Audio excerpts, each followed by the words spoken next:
안녕하세요. 한겨레 신문의 정남기 부국장입니다. 지난번에 조세피난처의 실상에 대해서 말씀드렸습니다. 오늘은 조세피난처가 어떻게 시작됐고 어떻게 발전해 왔으며 전체적인 구조가 어떻게 짜여져 있는지 말씀드리려고 합니다. 여러분, 조세피난처 하면은 가장 먼저 떠오르는 곳이 어디입니까? 물론 스위스겠죠. 맞습니다. 조세피난처의 효시는 스위스입니다.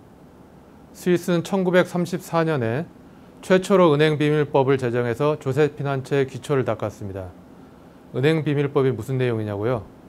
고객 비밀을 누설한 사람을 형사처벌하겠다라는 그런 취지의 법입니다. 아주 강력한 법이죠. 그 이후에 2차 대전을 거치면서 많은 자금이 스위스로 몰려들었습니다. 국제정세의 불안이 오히려 중립국인 스위스의 금융산업을 키운 거죠. 몰려드는 자금에는 나치 자금도 있었고 유태인 자금도 있었습니다. 합법 자금도 있고 불법 자금도 있었죠. 여기서 재밌는 얘기를 하나 말씀드리죠. 스위스 은행들이 성장하게 된 계기는 전쟁이었습니다. 전쟁 이후 유태인 자금의 90%가 스위스 은행 소유로 귀속이 돼버렸거든요. 이유는 한 가지였습니다. 실종되거나 사망한 사람의 주인을 확인할 수 없다는 이유였죠. 어떤 유태인 같은 경우에는 부친이 사망했는데도 사망증명서가 없다는 이유로 수십 년 동안 스위스 은행과 소송을 벌이기도 했습니다. 이렇게 해서 스위스는 조세피난처의 기반을 닦고 번영을 누리게 됐죠. 스위스 은행들은 한마디로 떼돈을 벌었습니다. 이런 현실을 폭로한 사람이 스위스의 사회학자 장 지글러라는 사람입니다. 그는 1990년에 왜 검은 돈은 스위스로 몰리는가? 라는 책을 발간해냈습니다. 그 책을 통해서 조세피난처의 실상을 폭로했죠. 그 대가는 컸습니다. 장 지글러는 조국에서 조국의 배신자라는 비난에 시달려야 했고 수많은 협박과 테러, 소송에 시달려야 했습니다. 장 지글러는 조세피난처의 자금을 세 가지로 분류했습니다. 첫 번째는 미국이나 유럽에서 유입되는 탈세 자금입니다. 대부분 합법적인 모양새를 갖추고 있는 그런 자금들입니다. 두 번째는 제3세계 독재자와 지도자들이 부정부패로 끌어모은 그런 자금입니다. 부패 자금입니다. 세 번째는 범죄 조직의 수입을 세탁한 범죄 자금입니다.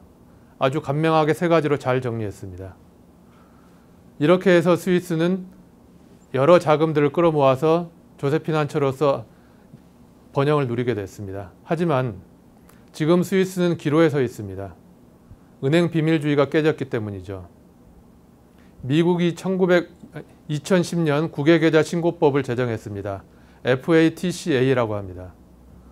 미국인이 해외에 계좌를 개설할 경우 반드시 미국에 통보하도록 한 법안입니다. 물론 이것은 미국 법안입니다. 국내법이죠. 다른 나라들은 지킬 의무가 없습니다.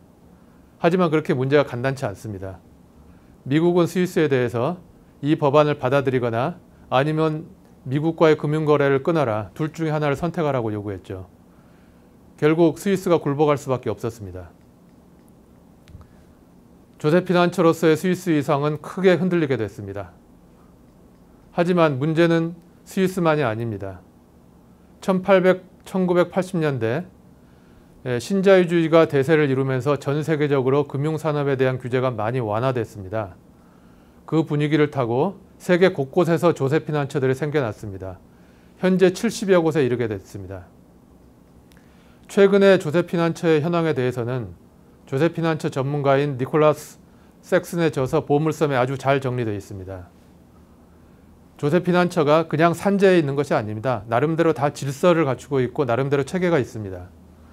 섹슨은 이 책에서 조세피난처를 세 가지로 구분하고 있습니다. 첫 번째는 스위스와 같은 유럽의 전통적인 조세피난처들입니다. 네덜란드, 룩셈부르크, 리히텐슈타인, 모나코, 안도라 이런 나라들입니다. 두 번째가 중요한데요. 두 번째는 영국계 조세피난처들입니다. 과거에 영국령이었거나 현재 영국령인 곳들이 대부분 여기에 포함됩니다. 이것들이 전 세계 조세피난처의 거의 절반에 육박합니다. 이 그룹들은 또 세 가지로 나뉩니다. 첫 번째가 영국 왕실령입니다. 영국 근처에 산재한 3개의 섬입니다. 건지섬, 저지섬, 맨섬. 이 섬들은 사실상 런던 금융시장의 외곽 조직이라고 보면 됩니다. 다만 런던에 적용되는 규제를 피하기 위해서 존재할 뿐이죠. 그리고 두 번째 영국계 조세피난처는 영국의 해외 영토로 존재하는 곳 중에 14곳에 설치되어 있는 조세피난처입니다. 영국령 버진 아일랜드, 케이만 군도, 버뮤다, 지브롤터 이런 곳들이 해당됩니다. 그리고 마지막으로 과거에 영국령이었다가 지금은 독립한 곳들이 있습니다. 홍콩, 싱가포르, 바하마, 두바이, 아일랜드 이런 나라들입니다. 결론적으로 말씀드리자면 이렇습니다. 영국계 조세피난처만 한 30여 개에 육박합니다. 전 세계 조세피난처의 거의 절반입니다. 이게 뭘 말하겠습니까? 이곳을 오가는 자금을 사실상 런던의 금융권이 주무른다는 그런 얘기입니다. 그래서 전문가들은 전 세계 조세피난처의 정점에 바로 런던이 있다. 이렇게 지목하기도 합니다. 조세피난처에 있어서만은 영국이 아직도 미국을 앞서 있는 거죠. 세 번째 조세피난처 그룹이 있습니다. 역시 예상하셨던 대로 미국 영향권 아래에 있는 조세피난처들입니다. 미국령 버진 아일랜드, 마샬 군도, 파나마 같은 곳들입니다. 앞서 언급한 영국계 조세피난처들과 거의 유사한 역할을 합니다. 재밌는 것은 미국 자체가 바로 조세피난처 역할을 하고 있다는 겁니다. 예를 들어서 말씀드리죠. 미국 은행들은 범죄에 연루된 자금을 예금으로 수취할 수 없게 되어 있습니다. 하지만 예외가 있습니다. 해외에서 저질러진 범죄와 연관된 자금은 수취가 가능합니다. 이것은 무엇을 겨냥한 거냐? 남미의 독재자나 범죄 조직이 맡긴 자금을 수취할 수 있다는 뜻입니다. 또 하나가 있습니다. 미국은 외국에 대해서 자국의 은행 거래 정보를 전혀 제공하지 않습니다. 좀 이상하죠? 스위스에는 계좌 정보를 내놓으라고 압력을 가하면서 자국 정보는 주지 않습니다. 얼마나 이중적인 태도입니까? 실제로 미국의 많은 기업들이 조세피난처를 이용하고 있습니다. 하나의 예를 들겠습니다. 몇 년 전 파산한 엘론은 케이만 군도에만 900개 가까운 조세피난처 자회사를 뒀습니다. 그리고 다른 많은 은행들도 그렇고 많은 기업들이 그렇게 하고 있습니다. 미국 정부가 사실상 조세피난처를 그동안 방치하거나 묵인해온 것이죠. 그럼 왜 지금 와서 조세피난처들 문제 삼느냐?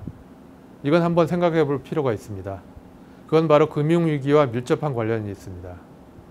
유럽을 얘기를 해보죠. 유럽은 10여 년 전에 유로라는 단일 화폐를 출범시켰습니다.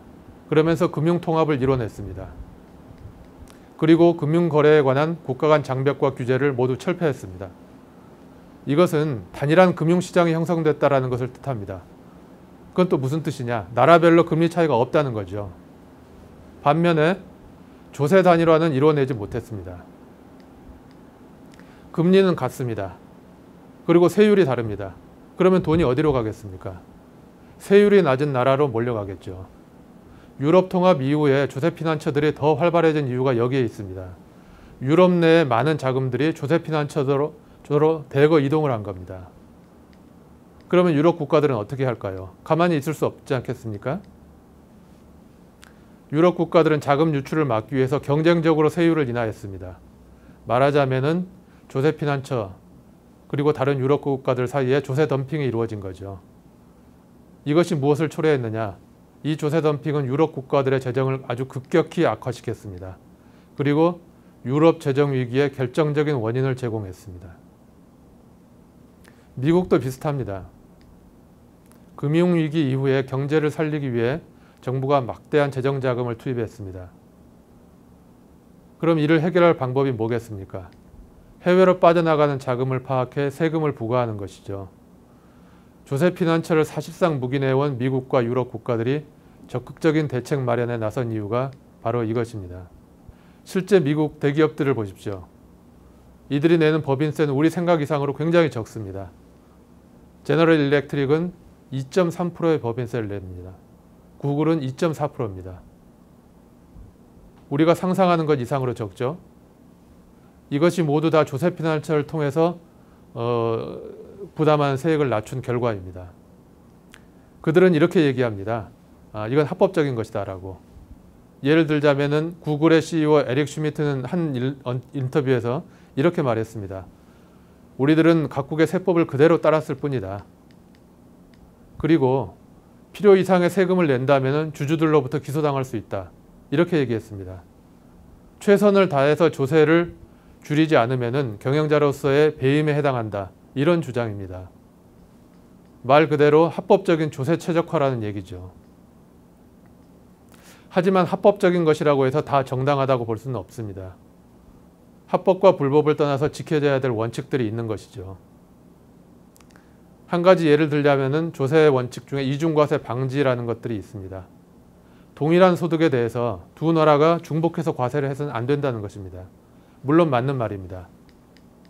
하지만 거꾸로 좀 생각해 볼 필요가 있습니다. 이중과세가 안 된다면 이중비과세도 허용돼서는 안 됩니다.